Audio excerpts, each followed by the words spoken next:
म्हणजे 1.5 कोटी सभासद नव्याने नोंदणी देखील झाली आहे. काय आनंद आणि भाजपचं काय वाटचाल पुढची राहील असं वाटतं? तर हा ऐतिहासिक क्षण आहे की एखाद्या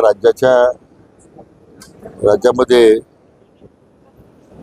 भारतीय जनता पक्षाच्या माध्यमातून 1.5 कोटी सदस्याची नोंदणी होते.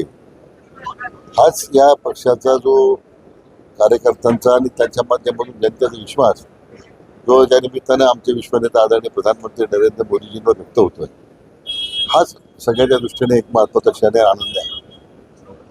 आणि त्यामुळे येणाऱ्या काळामध्ये आज देशामध्ये आदरणीय प्रधानमंत्री असतील, आदरणीय अमित भाई असतील, किंवा राज्यामध्ये आपले लोकप्रिय मुख्यमंत्री माननीय देवेंद्रजी असतील, यांच्या माध्यमातून जो विकासाचा संकल्प केलेला आहे, एक समृद्ध देशाचा, सामर्थ्यवान भारताचा आणि आत्मनिर्भर देशाचा मला वाटतं संकल्प निश्चितपणे पूर्ण जाईल ही अपेक्षा आणि आशा प्रत्येक कार्यकर्त्या मनामध्ये आहे.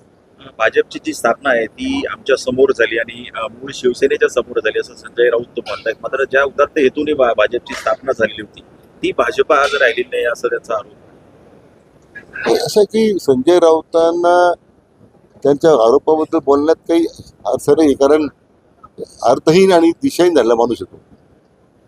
मी मागे एकदा सांगितलं की भ्रमिष्ट झालेली लोक आहेत ती.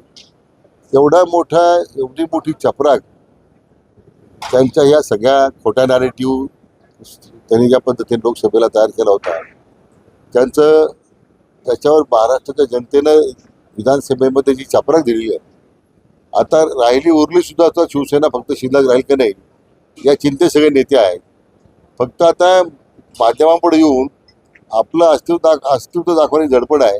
मला वाटतं हे भ्रमिष्ट झालेले लोक आहेत, यांच्या डोक्यावर परिणाम झालेला आहे. त्यामुळे भारतीय जनता पक्ष जो आहे अशा ह्या कोल्हेकुईकडं कधी लक्ष देत नाही, देण्याचं कारण नाही. वक्फ बोर्ड सुधारणा विधेयक संसदेमध्ये मंजूर झालंय, मात्र कुठेतरी विरोधक याला जे आहे ते हिंदुत्वाशी जोडतायत. खरंच हिंदुत्व असं आहे की वक्फ बोर्डाच्या बाबतीमध्ये अनेक वर्षाची मागणी होती. काही मुठभर मुस्लिमान समाजाच्या लोकांनी त्या जमीन बळकावल्या होत्या. त्या सामान्य मुस्लिम समाजाचं पुढं प्रतिबिंब आपल्याला दिसत नव्हतं. आणि मग ते बिल्डरच्या कशात घाल, पुढं एक भांडवलदाराच्या कशात घाल. त्या वक्फ बोर्डाच्या जमिनी ताब्यात घेऊन मला एखादं उदाहरण सांगा की त्या ठिकाणी मुस्लिम बांधवांचं किंवा मुस्लिम समाजाचा काही उद्धार झाला, असं अजिबात नाही. आणि उलट हिंदुत्वाच्या ज्या हिंदूच्या जमिनी होत्या, जे तीर्थक्षेत्र होते, जे दर्गा सुद्धा ज्या नाथ पंथापासून त्याची पूजा करत लोक आलेले आहेत, त्या सुद्धा वक्फ बोर्डाच्या नावावर करून घेण्याचा एक दुर्दैवी प्रकारमध्ये सुरू होता. त्यातून जातीयता निर्माण होत होती.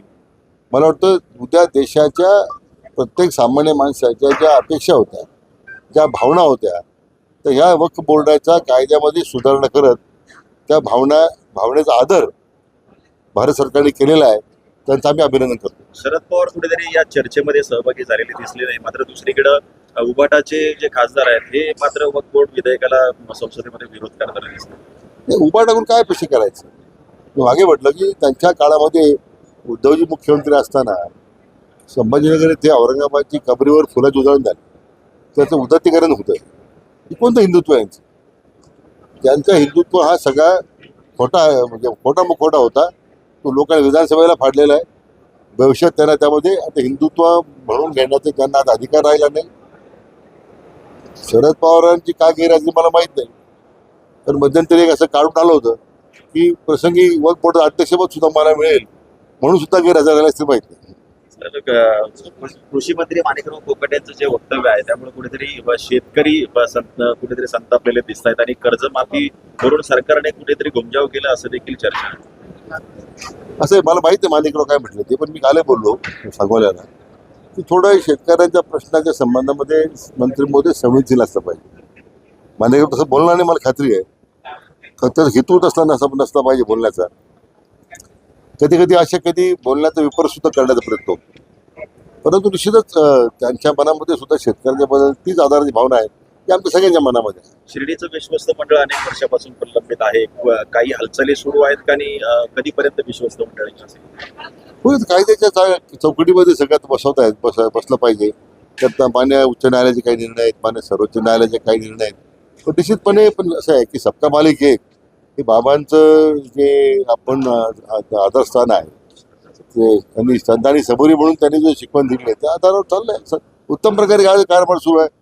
बाबांच्या मनात येईल त्यावेळी विश्वास मंडळी होईल.